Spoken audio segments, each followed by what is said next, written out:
kupuna, although I'm not sure if that's going to happen at this time since they had the fire down at Pule O'o Moloka'i. But this song is called Pule O'o Moloka'i. And Pule O'o speaks of the power of Moloka'i's potential prayer, written by Lonomusic, of course. It speaks of the three famous historical figures from Moloka'i: the late Ka Hula Piko, the prophet Kaiakea, and our beloved Saint Damien. And the number is called Pule O'o Moloka'i.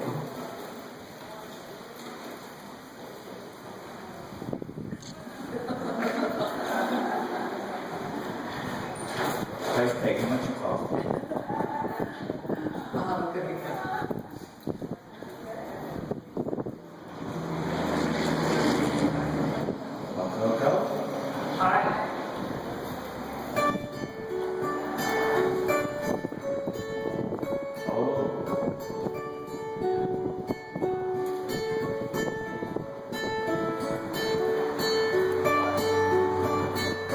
Hello.